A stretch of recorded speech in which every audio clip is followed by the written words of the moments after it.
What are you supposed to do if you're at the plate? Now, let me at least say that Tony LaRussa said to his rookie to take the pitch. So I have a problem that he disregarded Tony LaRussa. But the situation itself, 3-0, positional player, 47-mile-an-hour eephus pitch, and it's 15-4. What would you have done, Dan? I mean, really. I would have What swung. would you have done? The guy threw 4 pitches in 26 seconds. Who's going to look at a coach? No. All right, let's just call the game. All right, we got the mercy rule. Let's just cancel the game.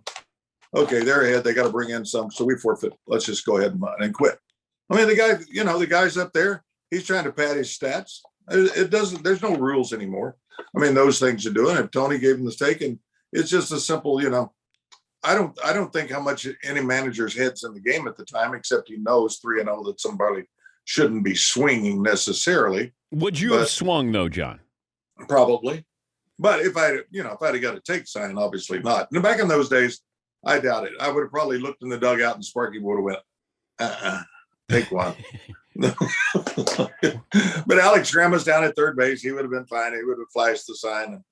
And so, he hits a home run on his next pitch, which is now it's 3-1. So is that a bad time? I don't know. Are we just saying, okay, remember when Tatis did this? I mean, I think we've just been over this another time and it was doing this. And it's just now, the young kid's not whatever. And whether he's going to look for a sign at this point, I don't have anything problem with it, but I do have a problem with him, throwing at the guy, in the game.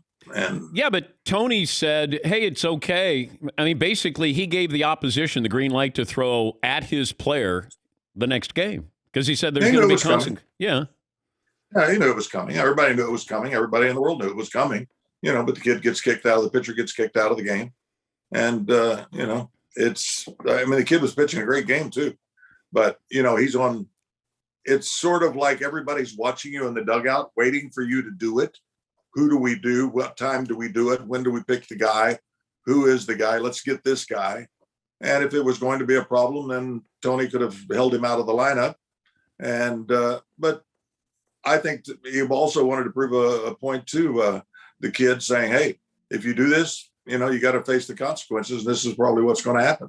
Yeah, but he didn't throw it at his head. He threw it behind his back, down his legs, and everything else. So. Yeah, but Tony can't be making this public. Like, why don't you? Tony's a Hall of Fame manager. Why don't you just say, look, we're going to keep it in-house. We're going to talk about this. It's a learning experience. He's a rookie. He's talented, blah, blah, blah. He's basically saying, hey, he's got to understand this. There's going to be consequences. I'm sure they're in the clubhouse. Our clubhouse leaders, supposedly, quote unquote leaders, are saying, hey, you better expect what's coming, okay? You made a mistake. You did the wrong thing. And the kid's saying, well, I got a chance to hit a 3-run homer. I've got 3 more RBIs on my list. I go into arbitration next year. I'm going to arbitration, and my guy says, well, you had 97 RBIs. Oh, that's right. You hit that 3-run homer. We're not going to count that. We're not going to count that today.